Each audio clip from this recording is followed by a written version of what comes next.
Hello, it's Danica from the Saskatoon Public Library. Welcome to Online Storytime.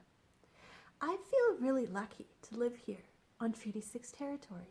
It's a place where people have gathered to listen and tell stories since time immemorial for tens of thousands of years. That's a lot of stories. So today, we're going to read a few more. So we'll start like we always do with our hello song. Hello, friends. Hello, friends. Hello, friends. It's time to say hello. I'm so glad you're here. Now, something really big happened lately. It was very big. It made everything change in the city. We had that big snowfall.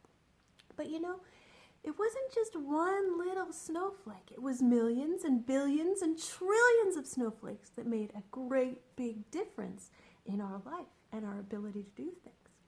Now, one snowflake is very, very small, but millions and millions make a big difference. Did you know that even if you're very small, you have some superpowers? Even if you're very small, you can have big ideas that can add to other people's big ideas, and it can make a great big difference in our world. So we've got some fun books today about all the power that we have inside of us to make a difference in this world that can be a little bit scary sometimes.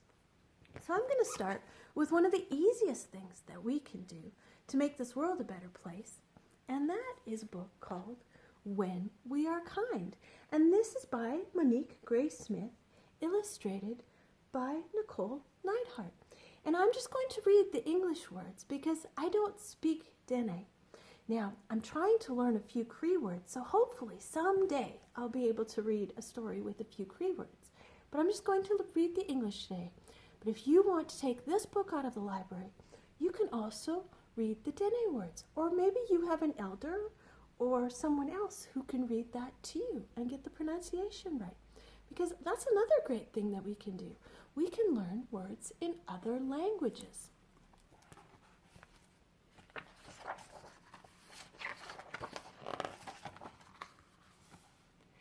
I am kind when I help my family.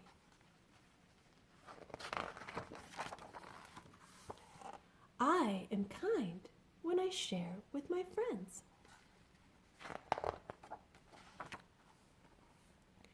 I am kind when I take my dog for an extra long walk.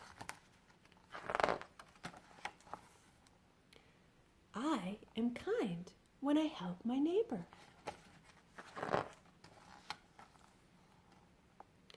I am kind when I bring food to my elders.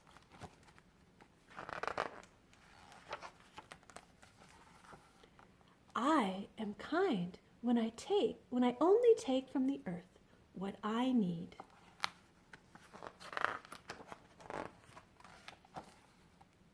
I am kind when I take care of myself and get a good night's sleep.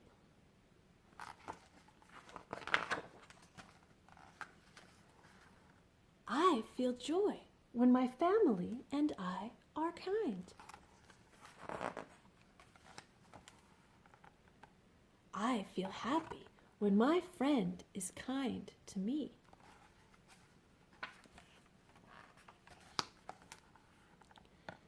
I feel comforted when my cat is kind to me.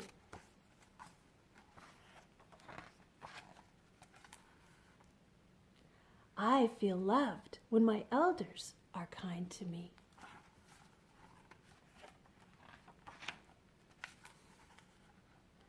I feel grateful when the earth is kind to me.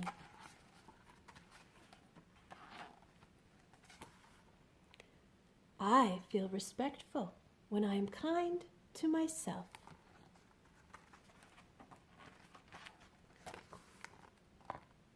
When we are kind, we remember we are all related.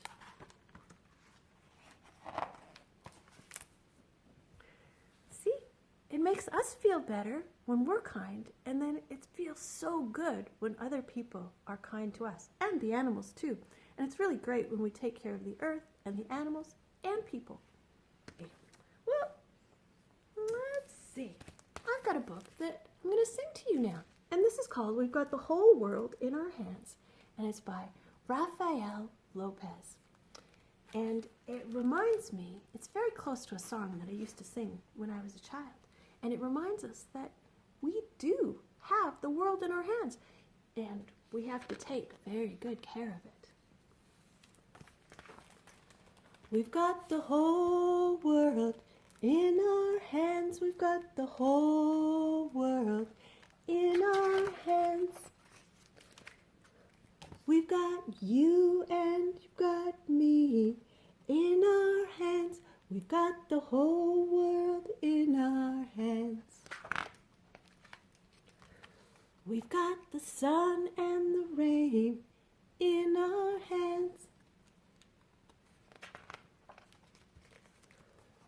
We've got the moon and the stars in our hands. We've got the whole world in our hands. We've got the wind and the clouds in our hands. We've got the whole world in our hands. We've got the rivers and the mountains in our hands.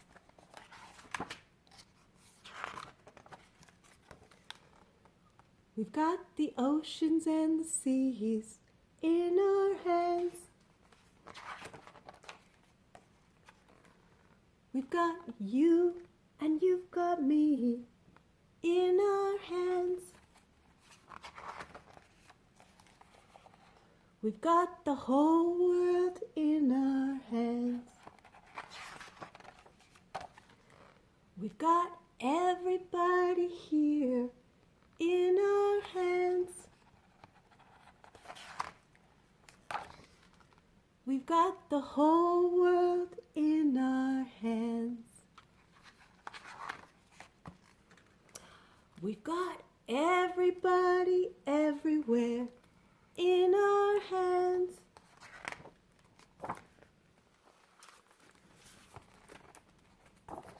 We've got the whole world in our hands.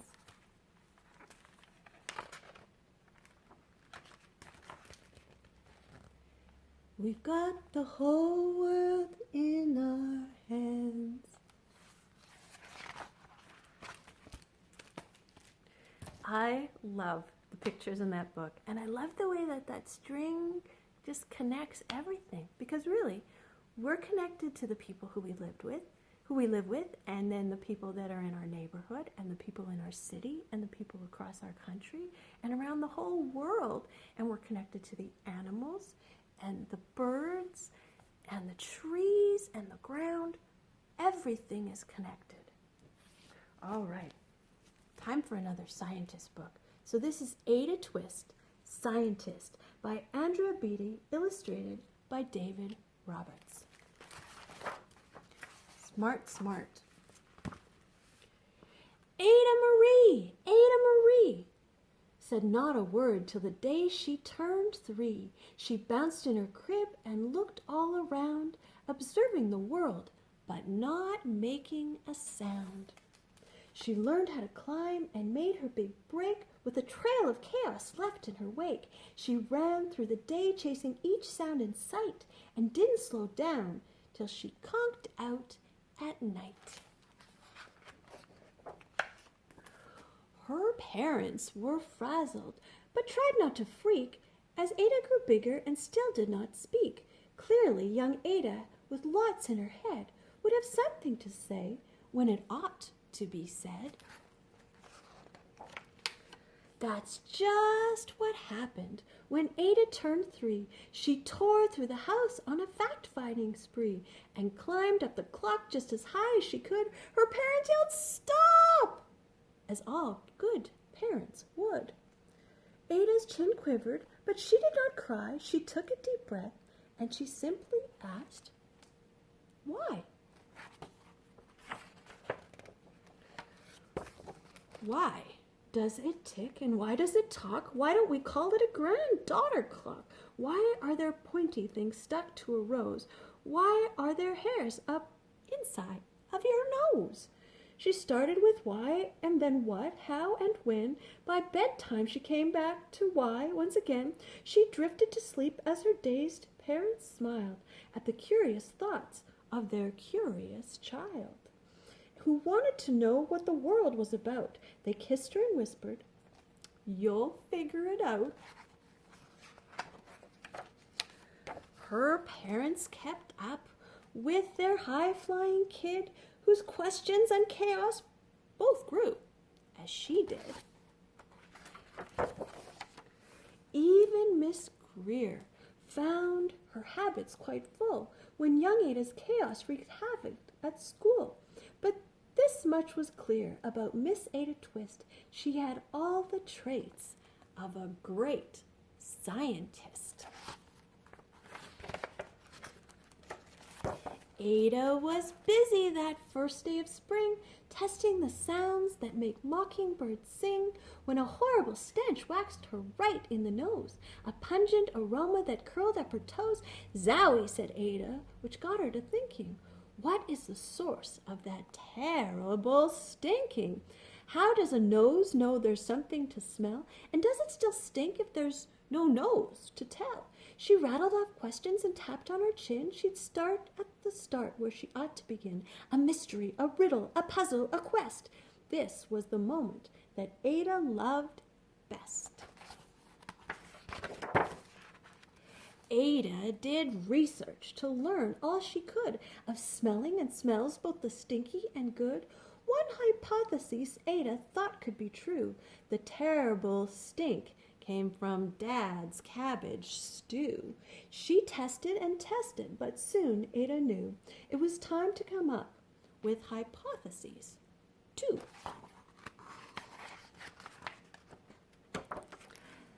Then Zowie, the stink, struck again just like that. Hypotheses two. It's caused by the cat. The cat couldn't make such a stink on its own. It needed perfume and some fancy cologne. So young Ada tested. The test was a flop. She started again, but her parents yelled, "Stop!" Ada Marie, to the thinking chair now. By the time we count 3. "Enough," said her mother. "That's it," said her dad. Her parents were frustrated, frazzled, and mad. "Why?" Ada questioned. Her mother said no. "Why?" Ada queried. Her father said, "Go. You've ruined our supper. You've made the cat stink. Enough with your questions. Now sit there and think."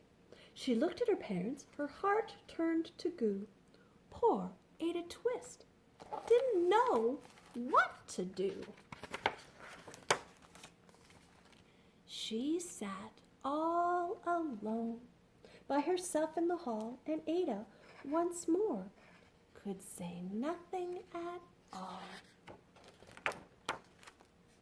And so Ada sat, and she sat, and she sat, and she thought about science and stew and the cat and how her experiments made such a big mess.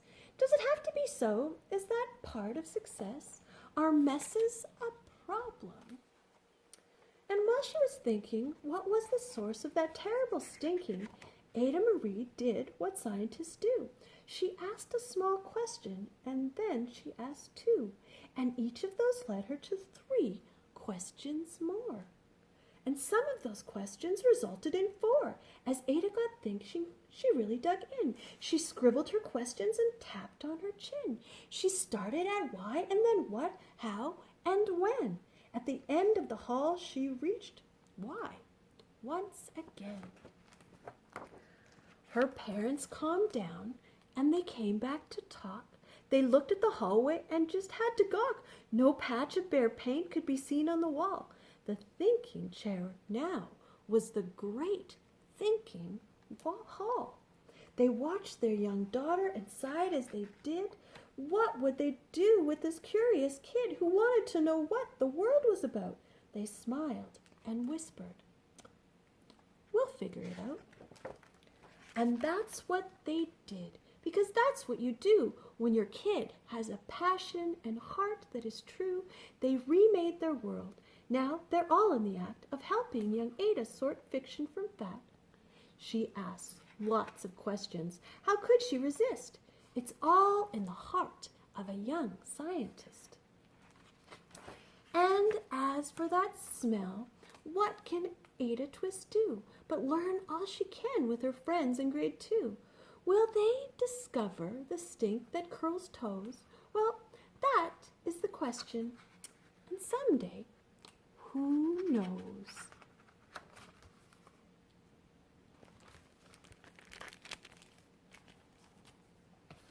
All right, so we did a little science. Now, it took science for astronauts and scientists to figure out how to build a rocket ship, how to make that fly. So we're going to sing the Zoom Zoom song. Zoom, zoom, zoom, we're going to the moon. Zoom, zoom, zoom, we'll get there very soon. If you want to take a trip, climb aboard my rocket ship. Zoom, zoom, zoom, we're going to the moon in 5, 4, 3, 2, 1. Blast off! And you can jump as high as you want. Fun, fun, fun, we're going to the sun. Fun, fun, fun, we're going to the sun. If you want to take a trip, climb aboard my rocket ship. Fun, fun, fun, we're going to the sun in 5, 4, 3, 2, 1. Blast off! Far, far, far, we're going to the stars. Far, far, far, we're going to the stars. If you want to take a trip, climb aboard my rocket ship. Far, far, far, we're going to the stars in 5, 4, 3, 2, 1. Blast off! All right, well, we're just about done. We have one more book today, and it's called What's My Superpower by Aviac Johnston, illustrated by Tim Mack. Now, do you think you have a superpower? I think you probably do. I think you have lots of wonderful things that make you really special.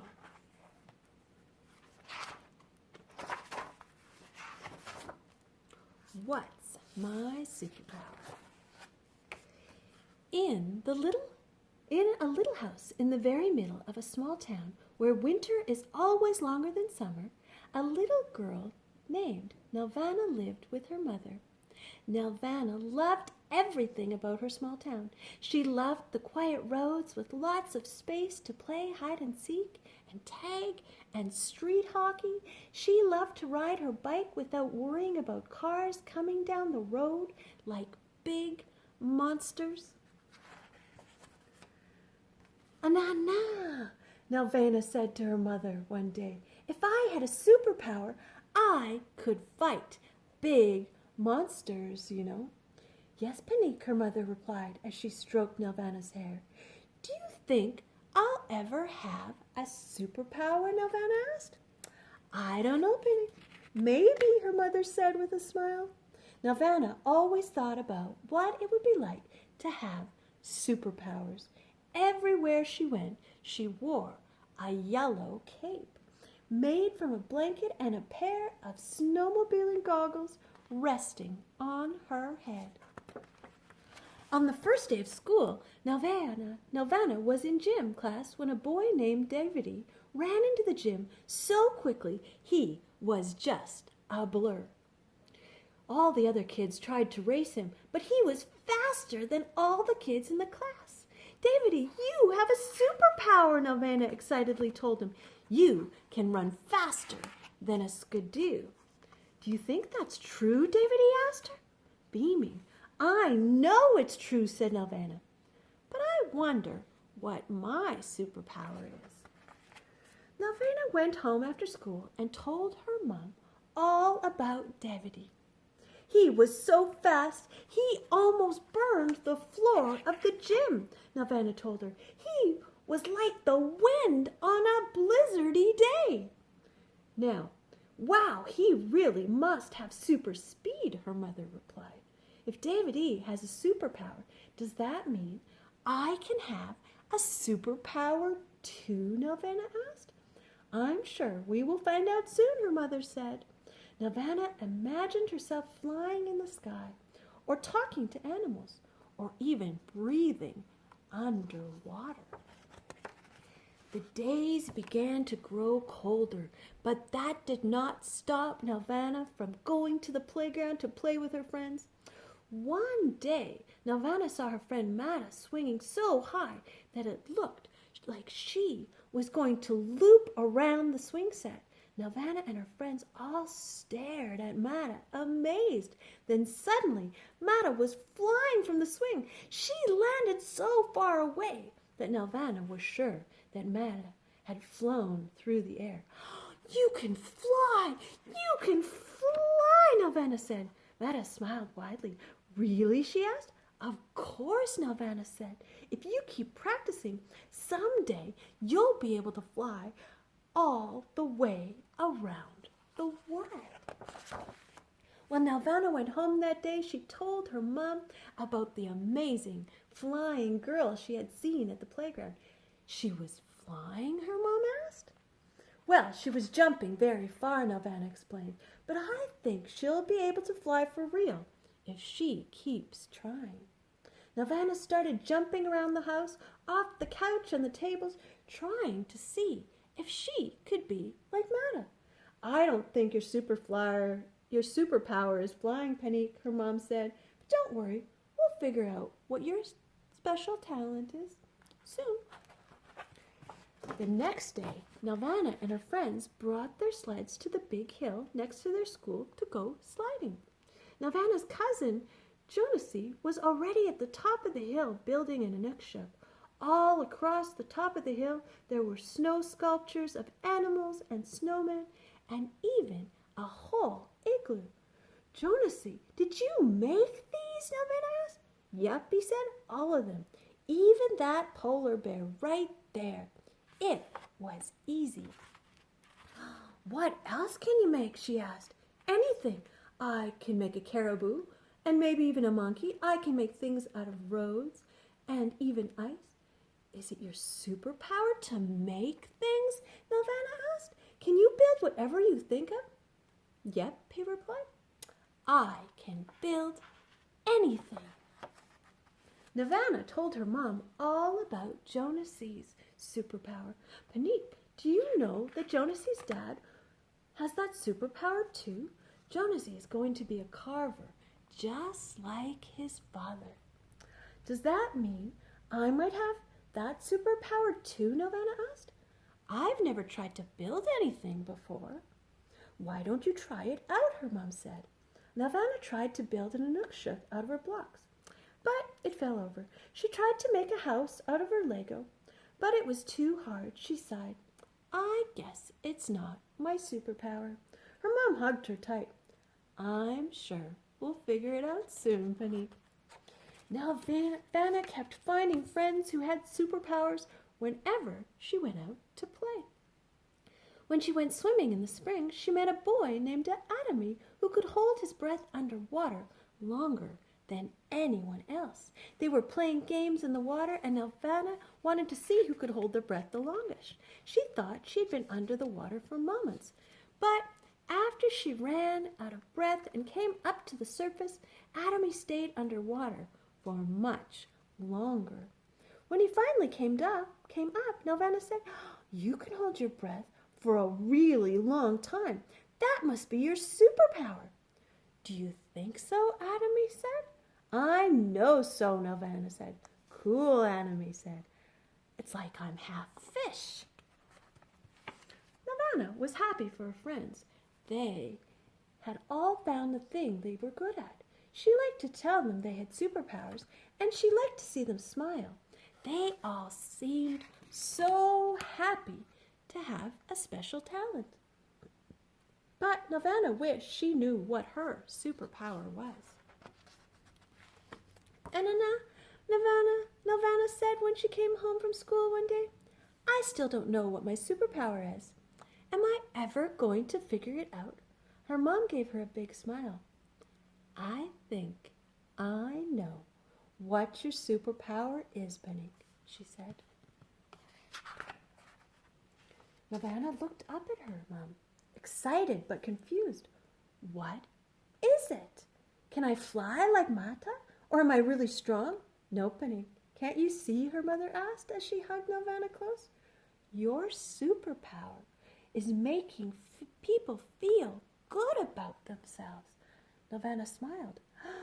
"I think that's a good superpower to have," she said.